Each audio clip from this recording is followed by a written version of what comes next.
Friends, ఈరోజు వీడియోలో మనం ఎలాంటి పెన్ డ్రైవ్ కొనుక్కోవాలి, అలాగే మన పీసీకి కానీ ల్యాప్టాప్కి కానీ యూఎస్బి పోర్ట్స్ ఉంటాయి కదా. ఈ పోర్ట్స్లో మన పెన్ డ్రైవ్ని ఏ యూఎస్బి పోర్ట్కి కనెక్ట్ చేయాలి, అలాగే మన పెన్ డ్రైవ్లో ఉన్న ఫైల్స్ని మన పీసీలోకి కానీ ల్యాప్టాప్లోకి కానీ ఎలా కాపీ పేస్ట్ చేయాలి, అలాగే మన ల్యాప్టాప్లో సిపియూలో ఉన్న ఫుటేజ్ని మన పెన్ డ్రైవ్లోకి ఎలా తెచ్చుకోవాలి అన్నది చూద్దాం. మీకు ఈ టాపిక్ ఆల్రెడీ ఐడియా ఉంటే ఈ వీడియోని స్కిప్ చేసేయండి. ఇది నేను బిగినర్స్ కోసం చెప్తున్నా. ఈ వీడియోలోకి వెళ్లే ముందు ఒక లైక్ అయితే ఖచ్చితంగా చేయండి. ఫస్ట్ వన్ వచ్చేటప్పటికి మనం పెన్ డ్రైవ్ కొనే ముందు మనకి పెన్ డ్రైవ్ కూడా జనరేషన్స్ ఉంటాయి. ఇక్కడ హెచ్పి పెన్ డ్రైవ్ ఉంది కదా, ఇక్కడ కూడా హెచ్పి పెన్ డ్రైవ్ ఉంది. ఇక్కడ మీరు అబ్జర్వ్ చేశారు అంటే 3.2 ఇది ప్రెజెంట్ లేటెస్ట్ వర్షన్. ఇక్కడ అబ్జర్వ్ చేశారు అంటే 2.0. అసలు ఈ వెర్షన్స్ ఎప్పటి నుంచి వచ్చినాయి, అసలు ఇవి ఎలా యూజ్ అవుతాయి అన్నది చెప్తున్నా. మనకి ఫస్ట్ వెర్షన్ వచ్చేటప్పటికి 1.0. ఈ వెర్షన్ లో మనం ఏమైనా ఫైల్స్ కాపీ పేస్ట్ చేయాలి అంటే చాలా టైం తీసుకుంటది. తర్వాత 2000 లో 2.0 వచ్చింది. మనకి 1.0తో కంపేర్ చేసుకుంటే 2.0లో మనకి ఫైల్స్ అయ్యి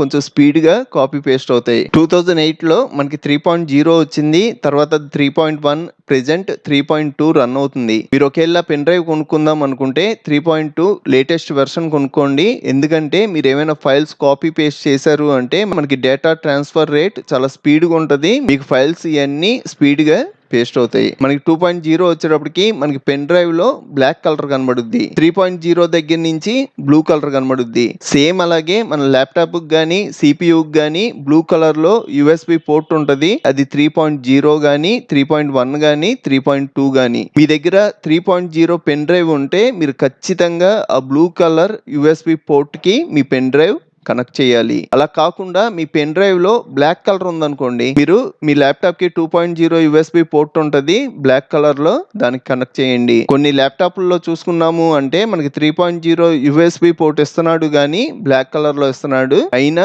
మనకి 3.0 అని మెన్షన్ చేస్తాడు. అలాగే మీరు పెన్ డ్రైవ్ కొనుక్కుందాం అనుకుంటే లేటెస్ట్ వెర్షన్ అయిన హెచ్పి గానీ శాండిస్క్ గానీ ఈ రెండు పెన్ డ్రైవ్ల్లో ఏ కంపెనీదైనా కొనుక్కోవచ్చు. నెక్స్ట్ నేను పెన్ డ్రైవ్ ని కనెక్ట్ చేస్తున్నా. కనెక్ట్ చేయక ముందు దిస్ పీసీలోకి వెళ్ళారు అనుకోండి, ఇక్కడ మనకి లోకల్ డ్రైవ్స్ 4 కనబడుతున్నాయి కదా. ఇప్పుడు నేను పెన్ డ్రైవ్ కనెక్ట్ చేయడం ఒక అడిషనల్ డ్రైవ్ యాడ్ అవుద్ది. ఇది వచ్చేటప్పటికి పెన్ డ్రైవ్ కి సంబంధించిన డ్రైవ్. మీరు ఇందులోకి వెళ్ళాలి అంటే దీని మీద డబుల్ క్లిక్ చేశారు అంటే పెన్ డ్రైవ్ లో ఉన్న ఫైల్స్ అన్ని కనబడతాయి. సపోజ్ నాకు ఈ ఫోటోషాప్ ఫైల్ నా డెస్క్టాప్ మీదకి రావాలనుకోండి, సింపుల్ గా సెలెక్ట్ చేసుకుంటారు, రైట్ క్లిక్ చేస్తారు, ఇక్కడ కాపీ ఉంటది, కాపీ చేసుకొని మీకు ఎక్కడ కావాలి, సపోజ్ డెస్క్టాప్ మీదకి కావాలి అంటే డెస్క్టాప్ మీద రైట్ క్లిక్ చేసి పేస్ట్ అంటారు, పేస్ట్ అయిపోద్ది. నాకు డెస్క్టాప్ మీదకి కాదు, నాకు ఈ డ్రైవ్ లోకి కావాలి అంటే సింపుల్ గా ఈ డ్రైవ్ లోకి వెళ్ళి రైట్ క్లిక్ చేసి పేస్ట్ అంటారు. ఈ కాపీ పేస్ట్ కూడా షార్ట్ కట్లు ఉన్నాయి. మళ్ళీ నేను డ్రైవ్ లోకి వెళ్తున్నా.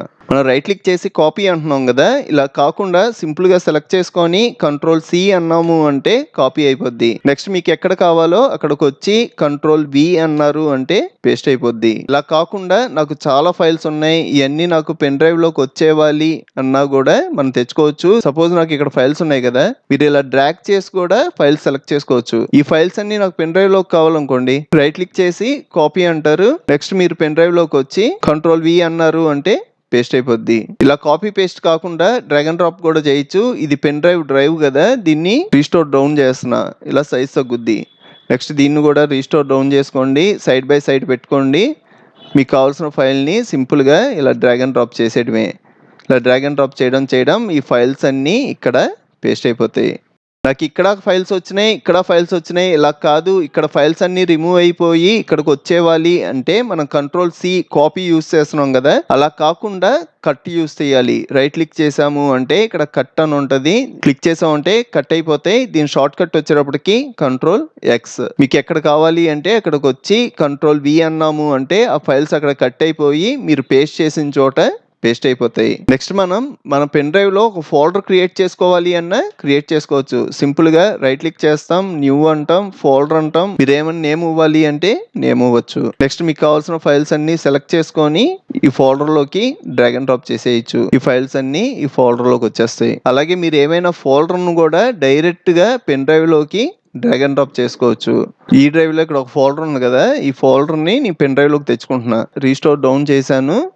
ఇది వచ్చేటప్పటికి పెన్ డ్రైవ్, ఇది వచ్చేటప్పటికి ఈ డ్రైవ్. ఇందులో మీకు కావాల్సిన ఫోల్డర్‌ని డైరెక్ట్‌గా డ్రాగ్ అండ్ డ్రాప్ చేసేయండి. మనకి ఫోల్డర్ పరంగా అందులో ఎన్ని ఫైల్స్ ఉన్నాయో అన్ని ఫైల్స్‌తో మనకి ఫోల్డర్ పేస్ట్ అయిపోద్ది. నెక్స్ట్ అలాగే మనం పెన్ డ్రైవ్‌కి మనకి నచ్చిన పేరు సెట్ చేసుకోవచ్చు. మనకి పెన్ డ్రైవ్‌కి సంబంధించిన డ్రైవ్ ఉంది కదా! ఈ డ్రైవ్ మీద రైట్ క్లిక్ చేసాము అంటే కింద రీనేమ్ అని ఉంటది. ఈ రీనేమ్ మీద క్లిక్ చేసి ఇక్కడ ప్రతాప్ వర్మ అని ఇస్తున్నా. ఈ పెన్ డ్రైవ్ నేమ్ వచ్చేటప్పటికి ప్రతాప్ వర్మ. నెక్స్ట్ అలాగే ఈ పెన్ డ్రైవ్ లో ఉన్న ఫైల్స్ ని మనం డిలీట్ చేయాలి అంటే సింపుల్ గా మీకు నచ్చని ఫైల్ ని సెలెక్ట్ చేసుకొని కీబోర్డ్ లో డిలీట్ బటన్ ప్రెస్ చేస్తే మీకు ఆ ఫైల్ వచ్చేటప్పటికి రీసైకిల్ బిన్ లోకి వచ్చుద్ది. మనకి సి డ్రైవ్ లో స్పేస్ ఆక్రమించుద్ది. నాకు ఈ ఫైల్ ఎప్పటికీ అవసరం లేదు, ఇది శాంతం డిలీట్ అయిపోవాలి అంటే షిఫ్ట్ డిలీట్ అన్నారు అనుకోండి, మనకి రీసైకిల్ బిన్ లోకి కూడా రాకుండా ఈ ఫైల్ డిలీట్ అయిపోద్ది. షిఫ్ట్ డిలీట్ అంటున్నా, ఎస్ అంటున్నా. ఇప్పుడు మీరు వెళ్ళి అబ్జర్వ్ చేశారు అంటే మీకు ఆ ఫైల్ రీసైకిల్ బిన్ లో కూడా ఉండదు, డైరెక్ట్ గా డిలీట్ అయిపోద్ది. నెక్స్ట్ అలాగే మీ పెన్ డ్రైవ్ కి వైరస్ వచ్చింది అనుకోండి, ఈ వైరస్ రిమూవ్ చేయడానికి మనం యాంటీవైరస్ సాఫ్ట్వేర్ యూస్ చేస్తాం. మనం ఎటువంటి యాంటీవైరస్ సాఫ్ట్వేర్ యూస్ చేయకుండా వైరస్ రిమూవ్ చేయాలి అంటే మనం పెన్ డ్రైవ్ సెలెక్ట్ చేసుకొని రైట్ క్లిక్ చేసాము అంటే ఇక్కడ ఫార్మాట్ అనే ఆప్షన్ ఉంటది. ఈ ఫార్మాట్ అనే ఆప్షన్ యూస్ చేసే ముందు దీని గురించి మీరు ఖచ్చితంగా తెలుసుకోవాలి. మనం ఎప్పుడైతే మన పెన్ డ్రైవ్ ని ఫార్మాట్ చేస్తామో ఆ పెన్ డ్రైవ్ లో ఉన్న డేటా అంతా డిలీట్ అయిపోద్ది. సపోజ్ మీరు ఏమైనా వీడియో ఫైల్స్ ఉన్నా, ఆడియో ఫైల్స్ ఉన్నా ఈ ఫైల్స్ అన్ని ఎరేజ్ అయిపోతాయి. పర్లేదు నాకు డేటాతో సంబంధం లేదు, నా పెన్ డ్రైవ్ కి వైరస్ పోవాలి అంటే ఇక్కడ ఆప్షన్స్ ఏమీ మార్చకండి. ఇక్కడ క్విక్ ఫార్మాట్ అని ఉంది కదా, ఈ మార్క్ తీసి స్టార్ట్ అనండి. ఇలాగా క్విక్ ఫార్మాట్ లో ఉన్నప్పుడు మనకి వైరస్ రిమూవ్ అవ్వదు. క్విక్ ఫార్మాట్ కాకుండా మనం ఫార్మాట్ చేసాం అనుకోండి కొంచెం టైం ఎక్కువ తీసుకుంటది, కానీ మన పెన్ డ్రైవ్ లో ఉన్న వైరస్ అంతా రిమూవ్ అయిపోద్ది. నా పెన్ డ్రైవ్ కి అయితే ఎటువంటి వైరస్ లేదు, నేను ఈ ఆప్షన్ యూస్ చేయట్లా. ఈ ఫార్మాట్ ఆప్షన్ మనకి డేటా అవసరం లేదన్నప్పుడు కూడా యూస్ చేసుకోవచ్చు. లేదంటే పెన్ డ్రైవ్ లోకి వెళ్ళి కంట్రోల్ ఏ అన్నాము అంటే మొత్తం సెలెక్ట్ అయిపోతాయి. షిఫ్ట్ డిలీట్ బటన్ ప్రెస్ చేసినా ఈ డేటా అంతా ఎరేజ్ అయిపోద్ది. ఇంకా ఫైనల్ గా ఈ పెన్ డ్రైవ్ ని సేఫ్ గా ఎలా రిమూవ్ చేయాలి అంటే మనం పెన్ డ్రైవ్ కనెక్ట్ చేయంగానే మనకి కింద రైట్ సైడ్ ఇక్కడ క్లిక్ చేశారు అంటే మనకి పెన్ డ్రైవ్ సింబల్ కనబడుద్ది. దీని మీద రైట్ క్లిక్ చేసి ఎజిట్ అల్ట్రా అనే ఆప్షన్ కనబడుతుంది కదా, దీని మీద క్లిక్ చేయడం మన పెన్ డ్రైవ్ సేఫ్ మోడ్ లోకి వెళ్ళిపోద్ది. ఇప్పుడు పెన్ డ్రైవ్ ని రిమూవ్ చేసేయచ్చు. చూసారు కదా ఫ్రెండ్స్, ఈ వీడియో మీకు నచ్చితే ఒక లైక్ చేయండి. మీకు ఇంకా చాలా కంప్యూటర్ ట్యుటోరియల్స్ కావాలి అంటే ఇప్పుడు మీరు చూస్తున్న వీడియో పైన కంప్యూటర్ ట్యుటోరియల్స్ ప్లేలిస్ట్ లింక్ ఇచ్చాను, ఇక్కడ క్లిక్ చేసి అన్ని ట్యుటోరియల్స్ చూడండి. అలాగే మన ఛానల్లో మనకి బాగా యూజ్ అయ్యే చాలా సాఫ్ట్వేర్లు ఫుల్ కోర్సులు చెప్పాను, ఒకసారి మన ఛానల్ కి వెళ్ళి చెక్ చేయండి. ఇంకో మంచి వీడియోతో మళ్ళీ కలుద్దాం.